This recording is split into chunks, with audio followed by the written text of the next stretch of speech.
Morning and happy Sabbath. Let me see if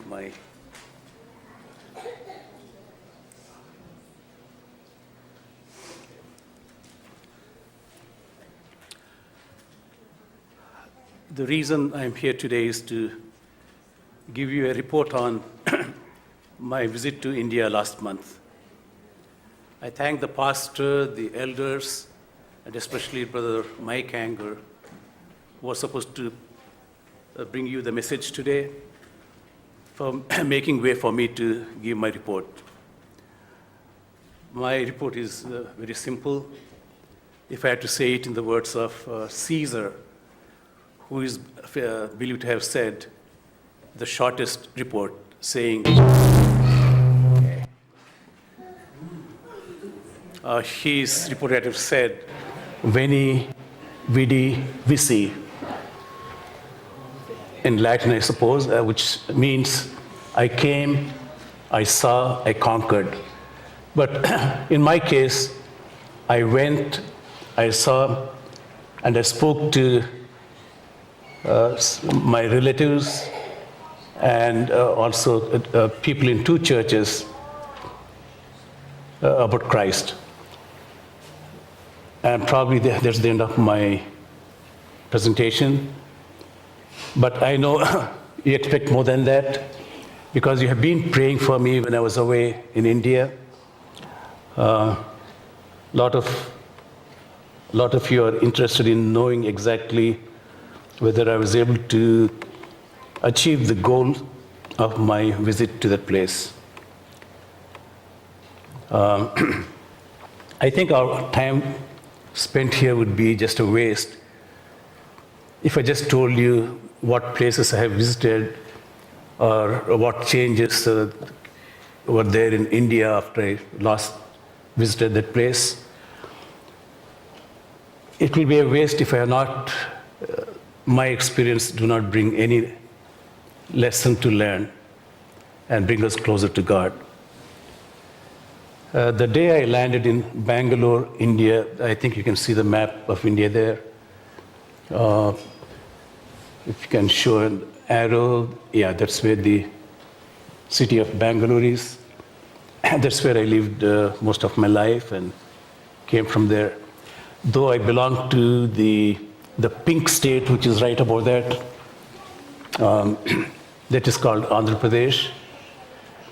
Well, I landed in Bangalore, and I realized that the city, which was originally about 10-mile radius, which means about 20-mile diameter. It's a huge city, millions of people living there. It has grown in the last 20 years, 20 miles in all directions. So it became a huge city. A lot of people moved into that city, and to accommodate them, they started building high-rise buildings. So it became a jungle of high-rise buildings, 8 stories and 12, 13 stories and so on. And so you can expect a lot of people started buying cars, but the roads have not changed, so traffic is a real mess there. And the whole place is polluted, the air is polluted. I checked into a hotel in the city because I didn't want to inconvenience my brother and my nephew, because they shared a small house. And the first night I could not sleep because of jet lag, and that was to be expected, because when it is day here, it's night there, and when it's night here, it's day there. So it was time for me to sleep according to this, my biological clock. But that was okay, that was expected. But what I found is around midnight, that first night, I found that I could not breathe. I think my lungs just shut down and refusing to breathe because of the high pollution there. And it was midnight. I thought I was going to die by the morning. I was struggling hard. I took out my iPad and then started typing a letter to my brother, telling him about what situation I was in. And because I've been talking to them about my visit there and the purpose of my visit. And after that, immediately I remembered my church family here in Joplin. So I thought I should tell them about my last message for the church, thinking that I was going to die by the morning. And so I pulled out my phone, and when I opened, I had already a SIM card, Indian SIM card put into my phone. And the first name that came was Brother Mike Anger. So I typed out a little message for Brother Mike Anger, hoping that he would pass it on to the rest of you. And then I thought I would send to others. So I typed out the message and pressed send. And to my surprise, I found that the message didn't go. I didn't know that my phone was not connected to the Wi-Fi of the hotel. So I thought probably I'll read that message to you.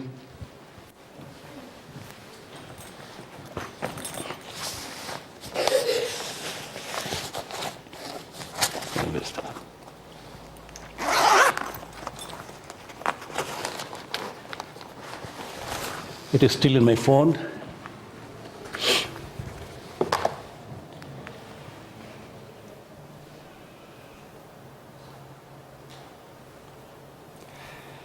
Just to let you know that my spiritual family was close to my heart when a time of crisis came. And here it is. Brother Mike, I reached Bangalore, India safely yesterday morning.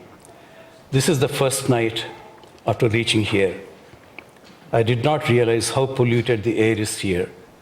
I woke up a couple of hours and I was struggling for air, even with my CPAP machine pumping hard into my lungs. I realize how fortunate we are in Missouri, where we live, for the wonderful gift of clean air that we can breathe to our heart's content. I could not send any more. I thought of sending messages to other friends that here, but I can't do that. What I want to realize, my friends, be thankful to God for all that you have here. If you know what dire circumstances people are living in almost every other part of the world, you would be thankful for all that you have here. You will have no reason for any complaint. The clean air that you have here is God's blessing. The richest man in any part of the world, in India, will not be able to buy this clean air and clean water. There's hardly enough water in those cities even to drink, not enough clean water. And so be thankful to God for what you have. That would be one message I bring to you as a result of my experiences there. My trip to India was not as eventful as I thought it would be. As I stated before I left for India, I had two goals or two motives for my visit to India. You know, we are Seventh-day Adventists, and we have two great messages for the last times. It is reflected in our name. Seventh-day Adventists, what does it talk about? The seventh day talks about the Creator God, about creation. And the final message to the world, according to the three angels' message, is this: fear God and give glory to Him, for the hour of judgment is come. The hour of judgment Christ's soon coming is one message. That is our Advent message. And the other one is worship him that made heaven and earth. That is, worship the Creator. That talks about our Sabbath belief.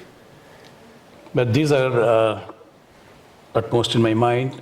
And so my first goal was to go and visit my family, because I think charity begins at home.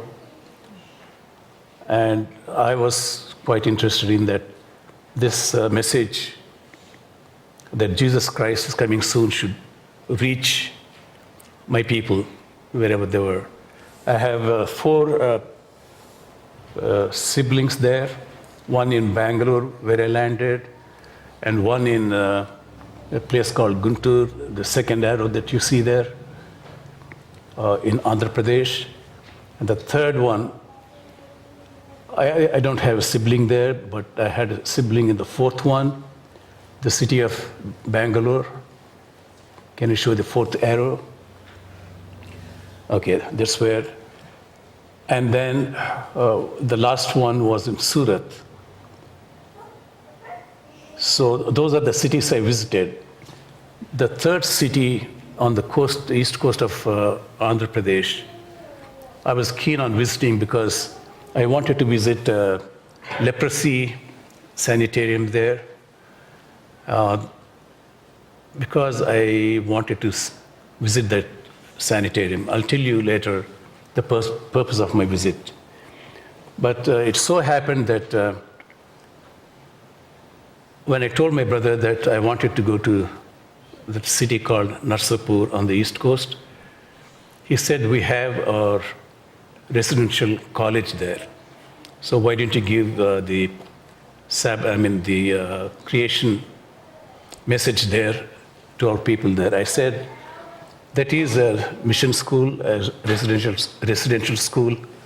So they already know about creation, so probably it may not be necessary for me to speak there. But anyway, he spoke to the president of the college, and the president was really happy to have me come and speak there. But the primary purpose of my visit to that city was to go to that leprosy sanatorium. Well, those are the 5 cities. And my first goal to preach, not really preach, but talk to all my loved ones from my own family, to tell them about the soon coming of Christ, because all of them are Christians already. Some of them are Adventists, some are not. But we have been thinking about this soon coming of Christ. I think we just concluded a series on the appearing of Jesus Christ by Sean Boonstra. It's not for nothing that we've been thinking about Jesus coming soon, because the whole world knows, the scientific world, the historians, and almost everybody is thinking that the end of the world is very soon. And we try to live our lives as if it's just another story and carry on without knowing the importance of that message. But I'm really stirred to think about that message as very true, it's very imminent, as sure as 2 times 2 is equal to 4. This prediction about soon coming of Christ is very true, and we're living in the last days of this world. And I met as many relatives as possible, all my siblings and relatives, and I spoke to them about the soon coming of Christ, and that we should be prepared for that.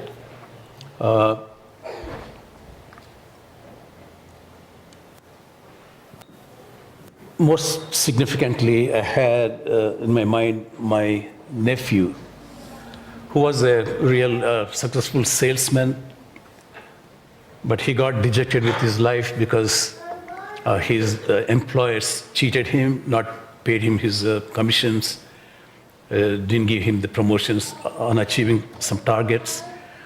So he resigned his job, stopped working altogether, and he started drinking.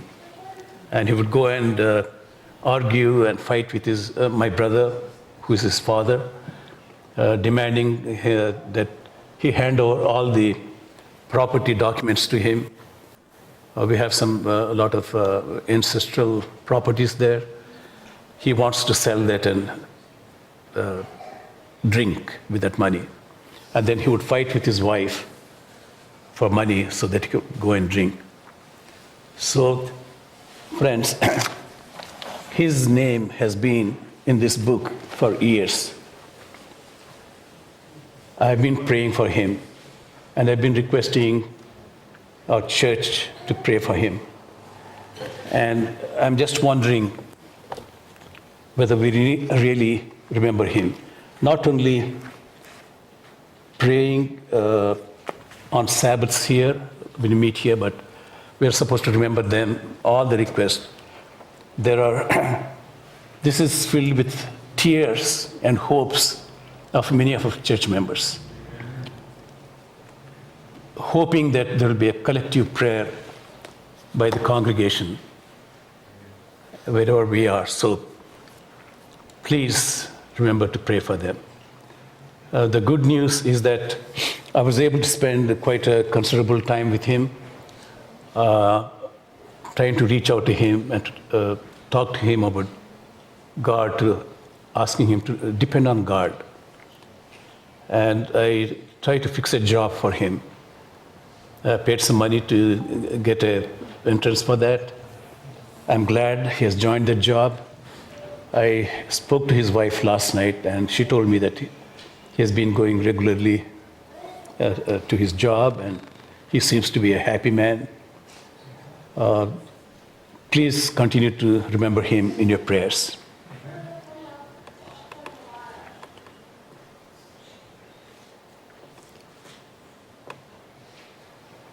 I realized that some of my relatives had some misgivings, misunderstandings, one against the other, just a few of them.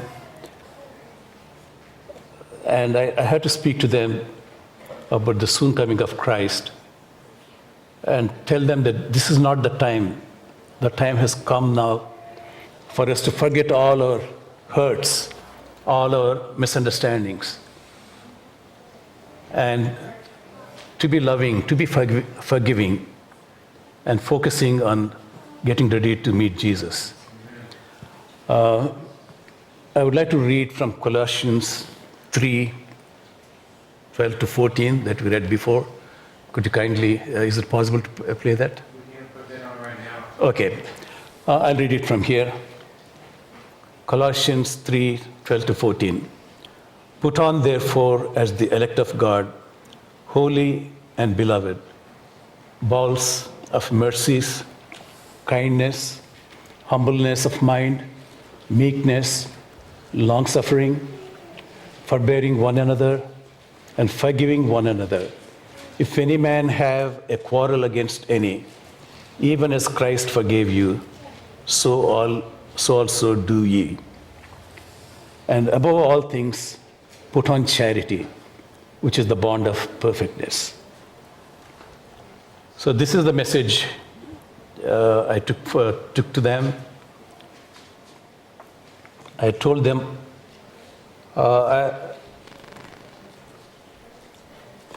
I told them a testimony of my life about my own childhood when I was about 13 years old, my experiences with my 11-year-old sister, Carolyn. I hated my sister bitterly and beaten her badly, severely many times. Call it sibling jealousy or whatever, but I was a mean little kid. I behaved very badly. Till one day, I came to learn that Carolyn had cancer, and she had only one more month to live. I was shocked and heartbroken, full of remorse for treating Carolyn so badly, and that she had only a month more to live, and that made me very sad.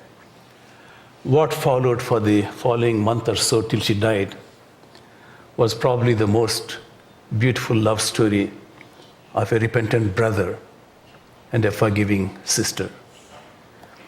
Carolyn mostly stayed in the Vanivilas hospital till a few days before her death. Probably I'll show you a picture of Vanivilas hospital. Yes, that's the hospital. It was my duty every evening to take her food for the night. Right after class, or after 5 o'clock, mother would have kept her food ready. I just rush home, pick it up, take a bus and go to the hospital. It would take about an hour to reach there. And that time was very precious. The visiting hours was from 5 to 7. So I might reach the hospital by about 6:30, and I would have about half an hour time with her. So I would be really counting every minute of my stay with her there.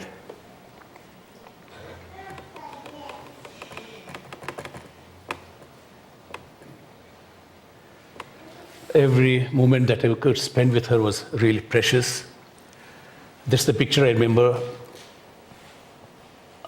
After we buried my sister, I don't think I've gone many times to her grave because there was no use. But often I went to this place. I would stand at the gate and look there. She used to be there in the first balcony on the left, waiting for me there. She'd be standing there. And many people are coming in and out, and I used to be a kid with my shorts. All the kids were wearing shorts there. But till I went near, she could not recognize me. But I could see her standing there. And I would go, if I missed her there for some reason, and my heart would almost stop, wondering what happened to her. Is she okay? And sometimes when I go there, she said, Anna, I was waiting for you. And I got so tired. It was too painful, so I couldn't stay for you. So I came back. I'm sorry. And I would go and spend very sweet time with her. She would walk down and would sit in that same lawn, and we spend those few minutes happily together. So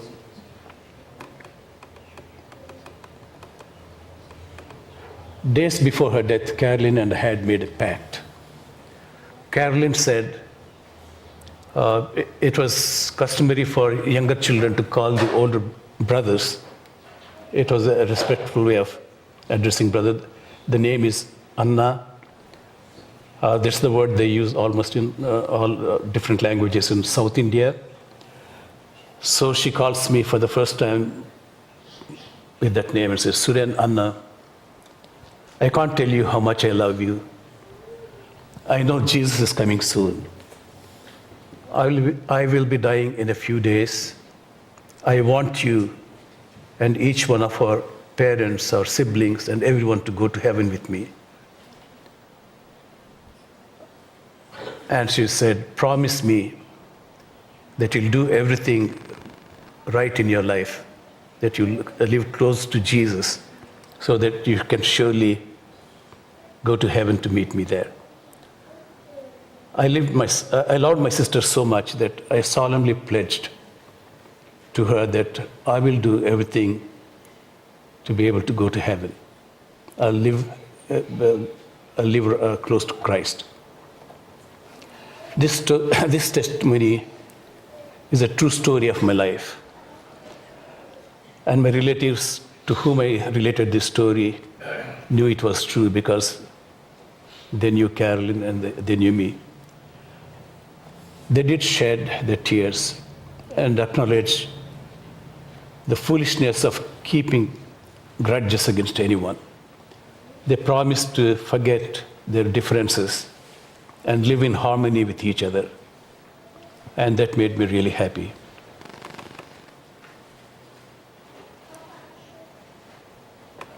There has been a burning desire in my heart for some time to share this story with you. And I'm glad I'm able to do it today.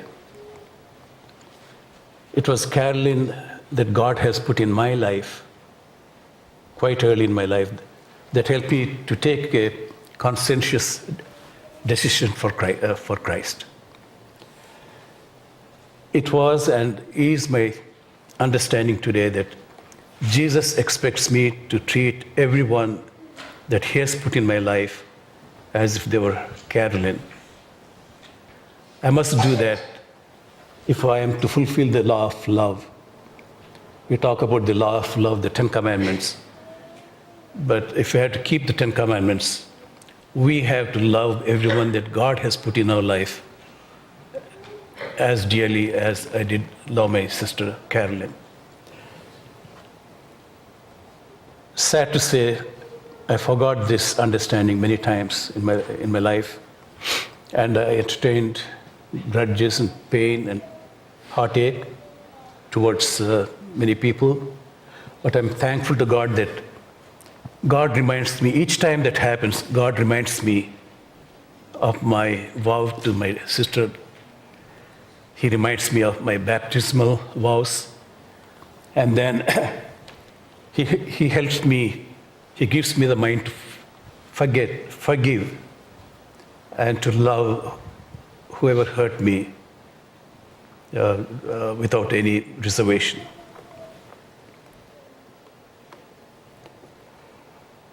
Now, brothers and sisters, God puts Carolyns in everyone's life. Who is that person in your life you are upset with and hold a grudge against? Have you hurt someone's feelings? Do you continue to think that person is needlessly holding grudges against you because in your mind you think that you are completely justified in saying or doing things that hurt him in the first place? Think of your own family. Do you hold bitterness or anger against your child or your spouse or your parent for any reason? I know of some people who do that. They're hurt, and sometimes they're no more in talking terms with their children or their parents or their spouses. If you knew, you would be perhaps, if you knew why,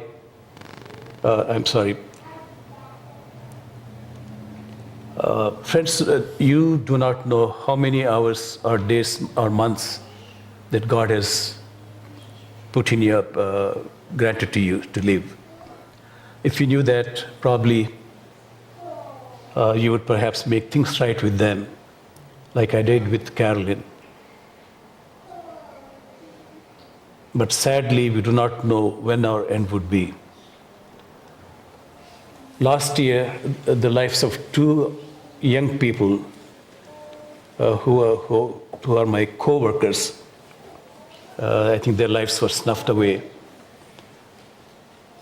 One of them died as he drove to work to my office. He almost reached the office, but just before reaching the office, he got knocked down he was on a motorbike. He got knocked down and he died right on the spot. And another person, a young lady, vibrant and cheerful, her name is Dawn. She works for the HR department, and she helped me a lot with my HR regarding health benefits and so on, all those issues. Dawn and I had a match, a tournament of table tennis one evening. This was just a fun tournament that we workers organized. We were one of the earliest match. We were playing in one of the earliest matches in the knockout. So we are not really great players. We are just beginners, maybe. As for myself, I think I did play in college, and those days I played well. But she was a beginner. In a competitive match like that, or in elections, our ugly desire to defeat the other person comes to the fore. I could not bear to lose a game against a young woman. It may be okay to lose against a young man, but in my stupid way of thinking, I couldn't take a defeat from a woman. So I played a hard game. I rejoiced every time I won a point, and she made a mistake. Finally, I did win the match, but I had a feeling of guilt at the end of fighting to win against a less experienced player who was actually always kind to me and very helpful to me.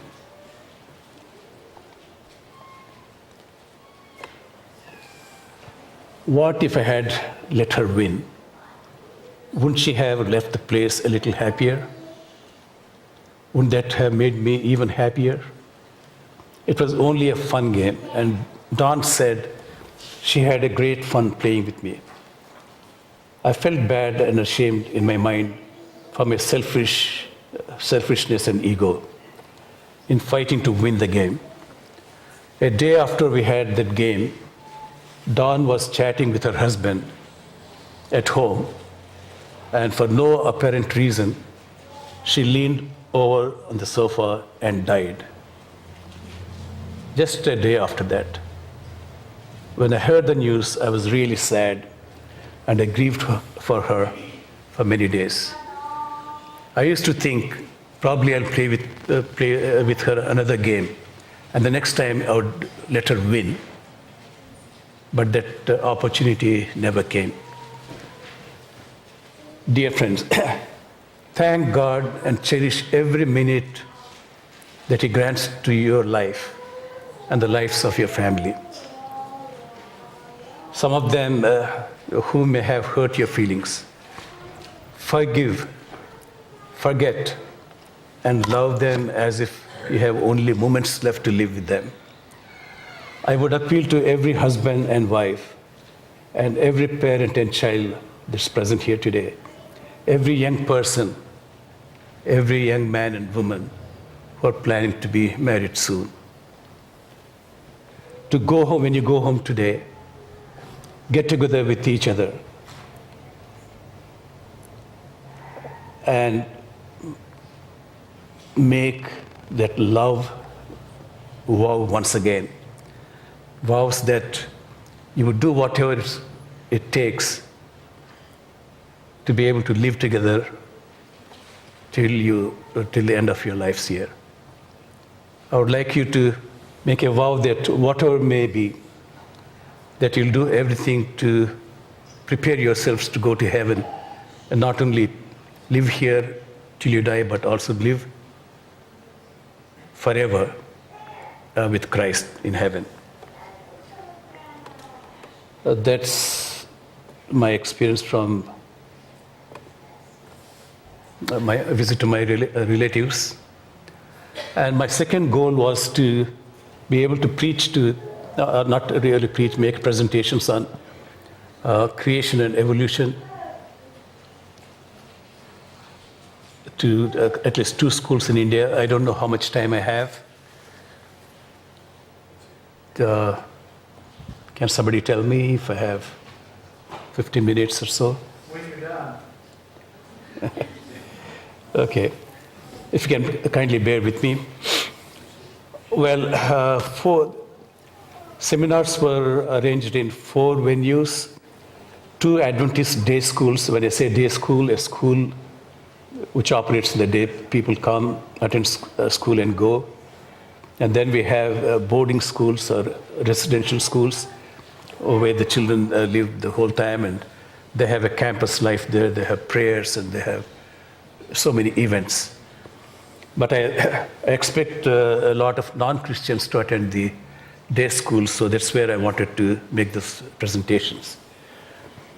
So they made arrangements in 2 day schools, as well as 1 Adventist residential college, and 1 more in the headquarters, the conference headquarters in Andhra Pradesh. That would be the city number 4 I showed you before. Unfortunately, the meetings in the day schools were cancelled. One of them was closed because of a Hindu holiday, and the other meeting was cancelled by myself because I was very sick that day. So I was able to speak only in 2 schools, 2 churches, 1 college. And the college is called Flays Memorial College on the East Coast. As I told you, my intention was to go there was only to visit the leprosy hospital there. But as my brother suggested that I should speak there, and this is the place I spoke. And the other one was the North Andhra Conference Headquarters Church. So let me talk first about the meeting at the conference headquarters. I was satisfied with the meetings at the conference headquarters church, as most of the members were educated.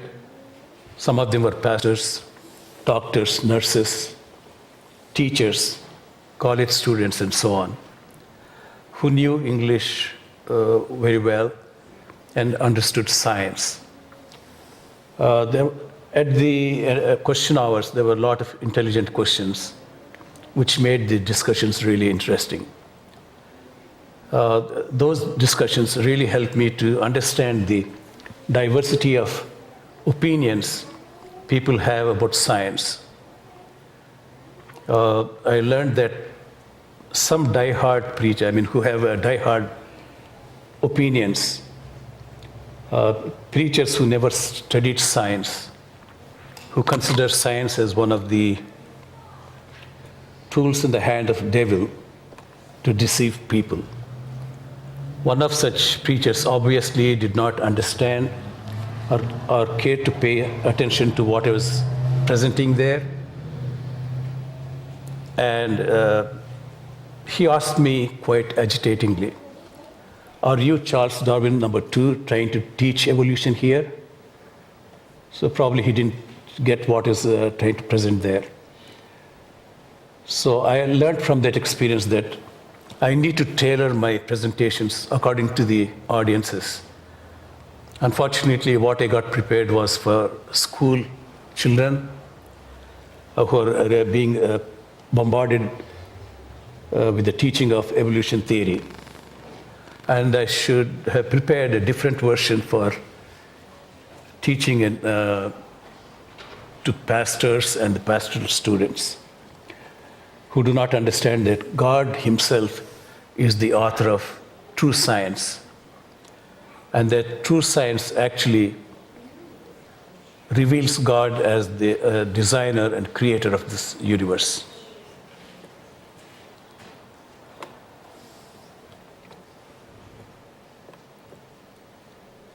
Well, now I'll talk to you about the meeting at Flays Memorial Church.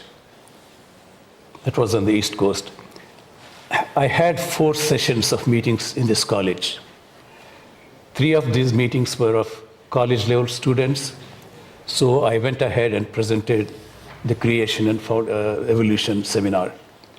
Unfortunately, what they called college level students were all theology students, most of who were picked up from the northeastern states of India, who did not speak or understand English well and had no science background. They were keenly following the PowerPoint notes that I was projecting on the screen. And I thought probably they were understanding, but when I actually asked them very few simple questions, Their faces were blank. They could not reply even a single sentence.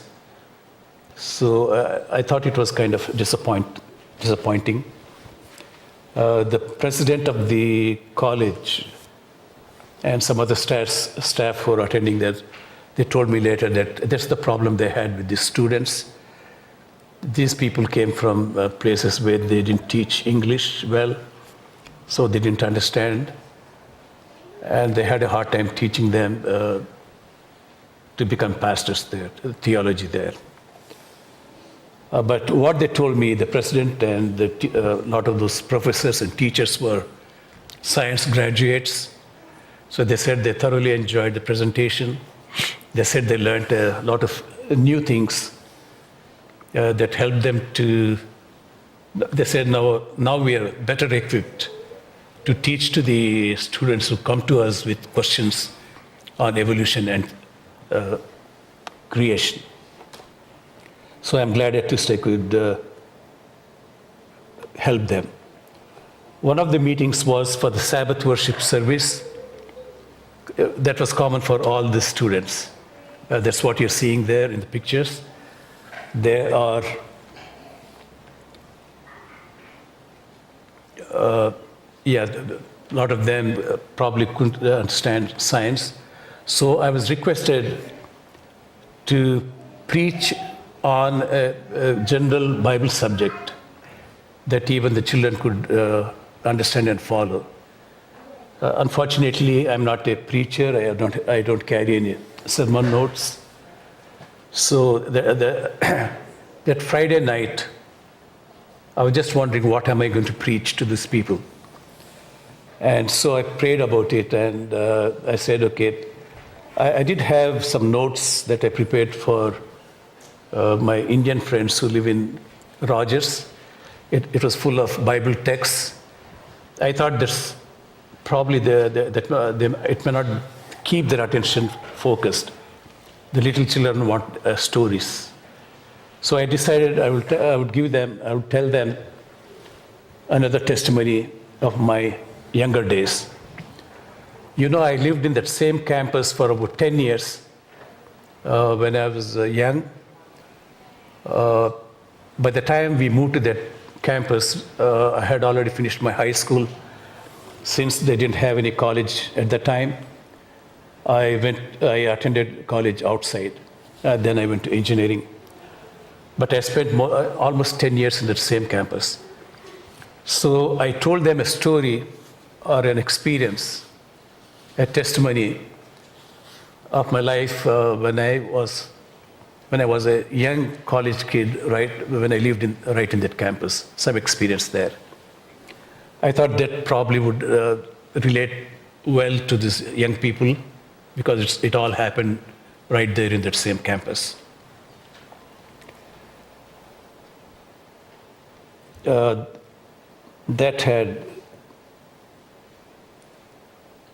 That testimony was about how God healed me from leprosy.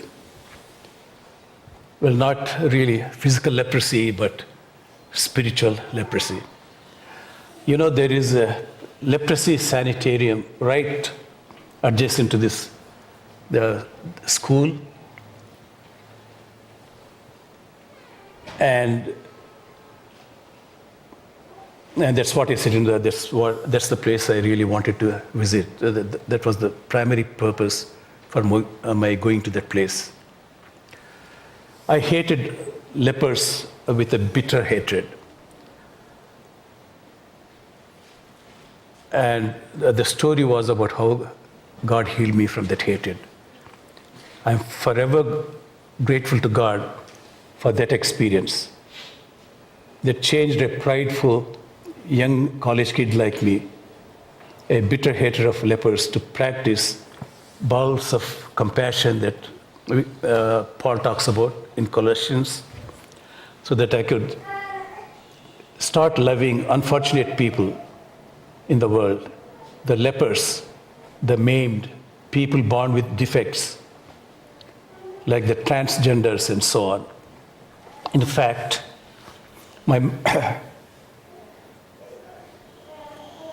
I wanted to I wanted to go to that place for one reason. I wanted to meet the leper patients there. I want to be able to give them a hug, keep my hands on their shoulders. Earlier, I was so scared of contamination and getting infected, but I thought they are the most hated people there in India. They're outcasts, they have to keep away from public, and they're really unfortunate people. I wanted to show them the love of Christ by going and touching them, putting my hands on their shoulder, I hug them, and tell them about how Christ saved me. I wanted to tell them that I was once a leper in my heart, and I wanted to tell them how Christ has saved me. And I wanted to tell them how Jesus Christ loves them. It was my intention to meet the administrators in that place and tell them that I was available to work free, since I'm almost at the time contemplating retirement. I was thinking of various things I can do. I'm not a preacher, I can't do anything. I think fruitful. At least I can go and be an encouragement to people like that, showing them love and teaching about Jesus' love. And that was one possibility I was thinking about. So I tried online to contact these people, and I could not succeed in doing that. So I decided to go and meet those people in that hospital and see if I can talk to them. I was there in that city for about 3 days. Friday and Saturday, I was busy with the seminars there. So Sunday was the only day that I had free to go and meet these people. So I made it a point to go there. And finally, when I went, to my disappointment, that is a Sunday keeping church that runs that hospital. So they were all busy, all the director and all the staff there, they were busy attending the church there. But I stopped the car there and just watched what was happening there. They told me that there were very few lepers there now because leprosy is almost eradicated. That's what they told me in India by now. So what that sanitarium is doing is they're taking care of HIV patients and their children. They provided them place to stay, and they were taking care of all of them. That was a wonderful service they're doing. They kept the campus very beautiful and neat. And I saw the patients, most of them Hindus, marching to the church there, very orderly. And once they went inside, and I could hear them singing lustily about some of our the hymns well known to us there. I did not. So the Sabbath, when I told them this experience, my testimony to the children there, I did not know what effect it would have. As for me, I thought, I just finished a task. I was given the task of preaching a sermon, which I was not prepared for, and I was only relieved that, okay, I did my work. After the service was over, I did not go to the foyer, to the front to meet and greet people there. I just went into the vestry to put on my shoes. And if you have noticed in that picture there, none of the people wear their shoes when they entered the rostrum. None of the people wear shoes or sandals when they enter the sanctuary. In most traditional churches in India, both the rostrum as well as the sanctuary are considered to be holy places, because God and the Holy Spirit are invited into the sanctuary at the beginning of the worship. People believe and behave as if the Godhead, accompanied by the host of angels, were literally present there in the sanctuary. So they leave their shoes and sandals outside the sanctuary. So that's the reason I went into the vestry and I was putting on my shoes and I just chatting with people there. I was only thinking that, okay, I did my work, one burden off my head. But what I didn't realize that the children were looking for me there. And they make a beeline to come and meet me in the vestry.